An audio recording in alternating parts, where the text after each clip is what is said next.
This video is going to give you how I deal with toxic people, and I've learned quite a few tricks and tips over my time of being a senior manager, and I'm going to be passing these to you. When you have a toxic person in your personal life, it's exactly the same as when you have a toxic person in your work life as well. They make you feel bad, they make your adrenaline spike, it affects you outside of work. It even affects your ability to find joy in things when you want to go and do your hobby or read a book or something, especially over the weekend. Sometimes if you have a bad day on a Friday, you can't put it down and you end up going all the way through the weekend until Monday, and then you just build it up in your head. Problem is with toxic people at work is that you can't deal with toxic people at work in the same way as you deal with toxic people in your personal life. If you had a toxic boyfriend or girlfriend, then you're gonna be able to deal with that probably by getting rid of them. You might try your best to reason with them and try and make it work, but you always have the option to say, your energy is impacting me too much. I cannot do this anymore, you need to go. But the problem is you don't really have that option a lot of the time at work. You have to learn how to work with people, and it's very difficult to be able to do that. So this video is really going to be about how do you minimize the impact. Now, just to recap, one of the tricks that I told in the last video is the power of asking questions. It goes like this: whoever asks the questions is in control of the conversation. Imagine that you're in a meeting, and we've all had them. We've all had these meetings where you've got that one person that's just shooting down every single idea that you've had, and they're being really, really difficult. And you're presenting something. Let's just say that you're presenting a marketing campaign, and you've got that one person in the marketing campaign that's saying, that is a really, really bad idea. That's not going to work. That is absolutely crap. And what you're trying to do is you're trying to defend your position. And I've seen this so many times. People start saying, no, it's not. It's a really good idea. We put all this effort into it. It worked last time. And you're on the back foot trying to justify why you think this marketing campaign is a good idea. Now, this is what I would do. I'd flip it round, because I will try and now get a response out of them. So if someone turns around to me and says, your idea is really bad, I'll say, why is that? Well, because it just won't work. What makes you think it won't work? Well, I've seen this before and it's just a really bad idea. Okay, well, tell me about when you've seen it before and we'll discuss it. And what you're doing is you're forcing a response out of them. They are now in the back foot and they're having to justify their position. So what you're doing is you're taking a situation where they are coming at you, and instead of putting up your defenses, you're literally just flipping it around by asking questions, and it forces a response out of them. So that's a really good technique. The one thing I'm going to say about toxic people is that when you have a toxic person and when you have a narcissist, very, very rarely will that person reflect on their behaviour. It's an unfortunate thing that happens, but the thing is they don't know they're being a narcissist. They don't know they're being toxic. They don't understand that their negativity or their attacks is affecting you. Now, you can turn around in different forums and say, listen, you're being way too aggressive, and that isn't what I expect from a professional person. You can do that, but it won't generally change their behaviour, and you're not really looking to change their behaviour at the moment. What I do in these situations is I try and minimise these behaviours, and I try and minimise the way it makes me feel. So in the past, I might have gone into an engagement with that person. I might have been really forceful and, no, you're wrong. What I do now is I try and stand back and disassociate myself with that person. I try and either pick my battles, or I try not to be seen as part of that duo, because I know what makes me feel bad when one of these things happens in a meeting or a room or something. If I have an argument with someone, everybody around can't tell the difference between me and that person. I actually feel worse from, even if I win the argument, even if I absolutely annihilate that person, just like I've won the biggest court case ever, I actually feel bad because everybody else thinks that I'm also a toxic and a narcissist. So one of the tricks that I found is that if I stood back and talked a lot more calmly, I reasoned with questions, I genuinely asked questions to find out their point of view, then I found that they were just arguing and I was just being reasonable. And then I was satisfied with myself. I was able to walk out of that room thinking, do you know what? I did everything I could to help that person. I really tried. I asked loads of questions. I didn't get into the argument. I kept things calm. And I would actually get a kick out of people coming up to me and saying, you know, you've got the patience of an angel. Like, I can't believe how you kept calm. So one of the tricks that I use to minimize the impact of people being really narcissistic and toxic around me is me being able to just step back and not engage in and just using these tricks. Toxic people will, you know, pick apart your arguments. They'll pick apart your ideas. They'll make you feel bad a lot of the time. It's just one of their traits, you know, that you feel like you're drained after like an hour or 2 hours of, you know, dealing with this person. You feel like you need to go and have a lie down sometimes. So a lot of time this manifests into, you know, communication. So if there's an email chain and there's a big argument going backwards and forwards, then I would always suggest get on a face-to-face call. Say to that person, let me just give you a call for 5 minutes and clear this up. Toxic people generally hide behind written communication. You know, you've heard the term keyboard warrior. That's what it is. It's being able to distance yourself from having to deal with the emotional fallout of that other person. And what I found is that when I actually challenge that person, and when I say challenge, I just mean, let's just have a conversation about it. You said this in your email. Face-to-face communication, either on Zoom or, you know, in the office. What did you mean by that? How can I help you there? You'll find that you're able to disarm them. People are a lot more aggressive on emails and chat communication. So always try and get those arguments out of emails. Now, if you're in a meeting and, you know, there's a whole bunch of people around there, so as well as asking the questions and flipping it round, usually it comes down to a question of influence. So sometimes you can be presenting an idea and, you know, you've got that toxic person in the room just being completely negative and, you know, just completely annihilating it. You're using your questions technique, you're flipping things around, but there's also another way of influencing the person that, you know, you want to influence. And that's called the 3 yeses technique. And I actually learned this in sales, you know, when I was in sales a long time ago. So the 3 yeses technique is where you get someone into an agreeable state. And again, what you're doing is you're minimizing the impact of that toxic person. That's what this video is all about. You're not allowing that toxic person to ruin your energy or to influence the way you feel, or by influence your actions or the way you think. And sometimes that comes down to, are you able to influence the key person in the room, or is this toxic person going to do it through negativity? You do it by positivity with this 3 yeses technique. So going back to the technique. So what you do is you say 2 or 3 statements that are true. I am a man. We are in a room. I am breathing air. These are all statements that are absolutely true. They cannot be disputed. Everybody has to agree with them. And you can bring that into the conversation, you know, around the table. So you say, we need the best marketing campaign. We need to generate these figures. Our product launch needs to be a success. These are all statements that are absolutely true and that everybody has to agree on. No one around that table or in that room is going to disagree with those statements. And so as you've got everybody agreeing and they're either nodding or they're nodding in their head, you then go in with the influential yes. So the yes that you now want them to all agree with. And it's going to go something like this. Guys, we all want the best marketing campaign. Yes, number 1. Our product launch has to be a success. Yes, number 2. I've done the research and this is the best marketing campaign that we can launch.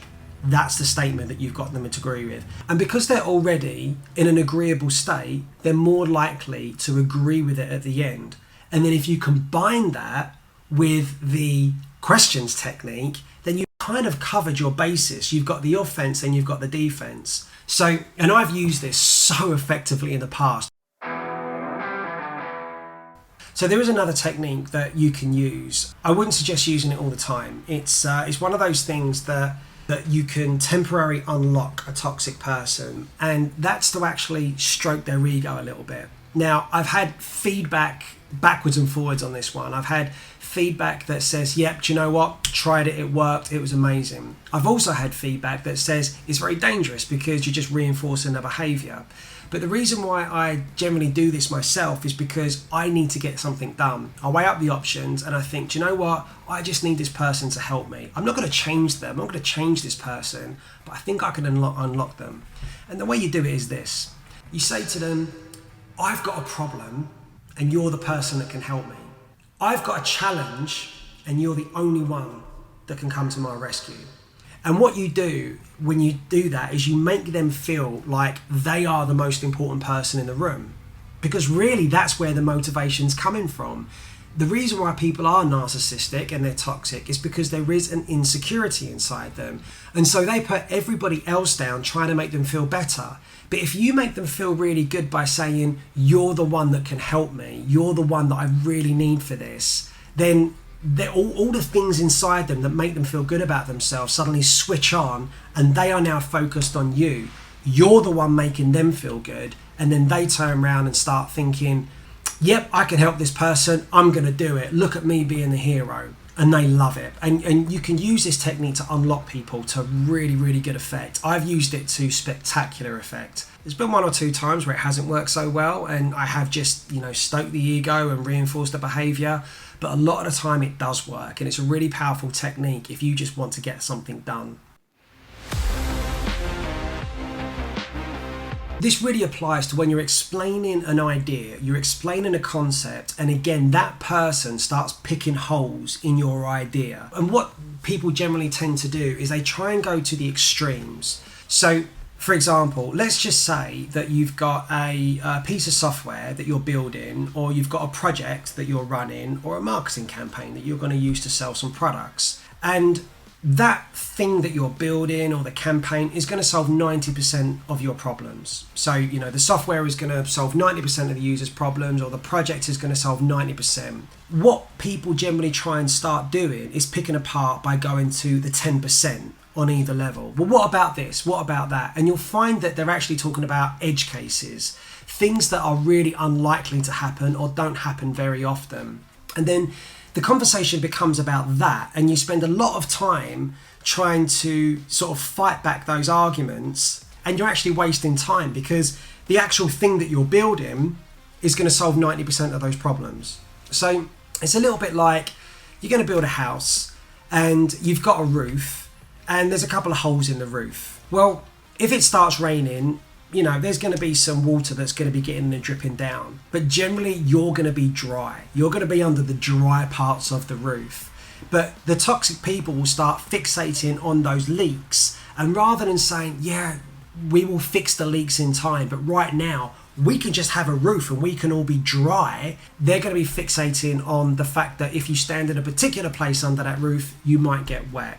Again, it's looking at the edge cases. There's a sentence that you can use that actually shuts this argument down. And it goes like this. Don't ruin a really good idea trying to make it perfect. If you say that in front of senior people or in front of a whole bunch of people, everybody starts switching back to what the original function was, and that 80% or that 90% of the problem solved. Another thing that you can really use at work, especially in work, is you need allies. You don't need to make people your best friend, but you do need to network. And I've found that this works. This is amazing, for me.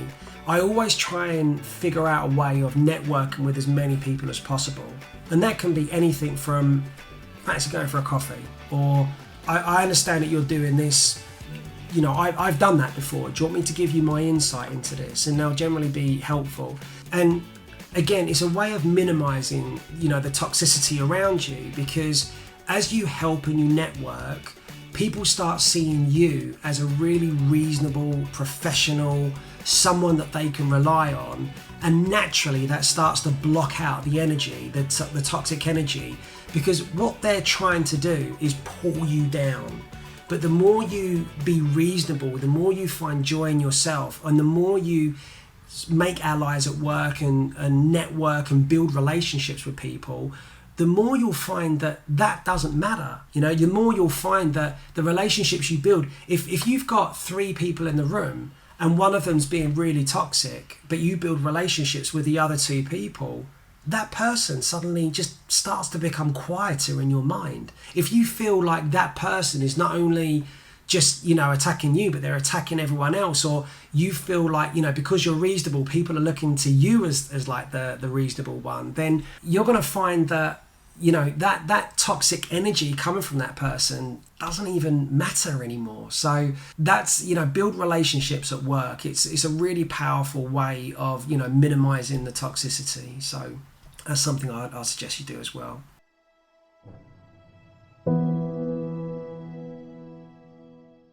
Some other techniques that I've used to minimize the toxicity of people comes down to how I live my life outside as well.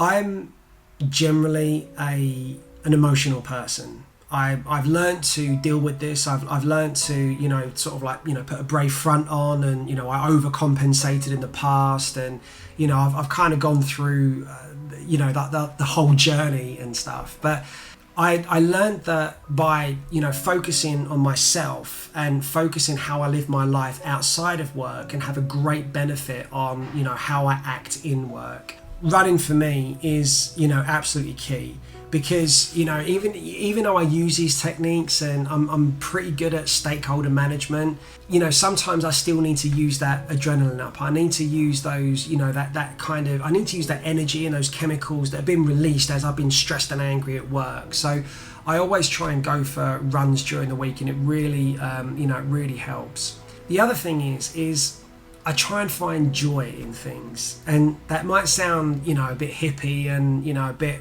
like la-di-da or whatever, but it's a really, really prominent point. If you can't find joy in things, then you're living your life just going from one crisis to the next. And joy can be a hobby, it can be something that is really important to you. Joy is generally finding an escape from things. So what we generally do is we try and sit down on Netflix or Prime, and we watch things to distract ourselves. But a lot of the time, and I found myself doing this, I'm just trying to find anything to watch to distract myself, and then I'm going on to social media at the same time. But if I sit down and read a book, there's no distractions, I'm getting joy from that. If I go scuba diving, which I generally try and do at least once a week, if not every couple of weeks, then I'm underwater, there's nowhere else to go, I can't get my phone out, but I'm doing it because I genuinely get joy from swimming underwater and being down there, from 40 minutes to an hour. Okay, occasionally I pretend that I'm flying, but let's not get into that. It is a really joyous thing to do. I also find joy in, and again, I don't mean this to sound hippie and stuff, but I genuinely find joy in helping other people.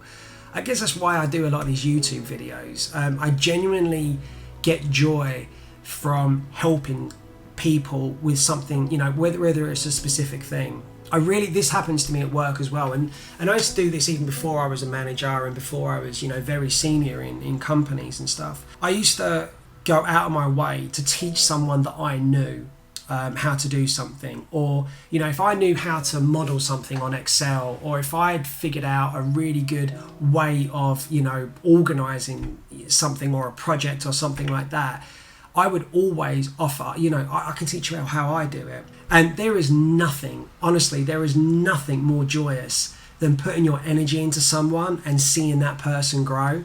And this, of course, translated into, when I started becoming a manager and I started taking on people.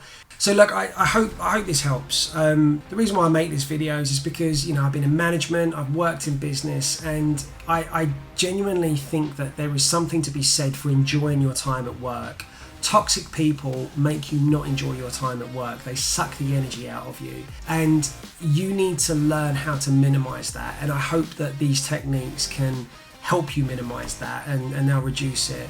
But out of everything, if you take one thing away from this video, it's this: find joy. Find joy in something, because you can build on that. If you find joy in doing something, maybe you can make that your thing. Maybe you can even make that your vocation. But find joy in the little things, and that'll help propel everything through. Guys, please like and subscribe. It will really help the channel grow. If you are finding these techniques are helping you, then please recommend and subscribe. I would really appreciate it. And also, please don't forget to comment, because if you are going through something, I will make a video for you. So have a great day, guys.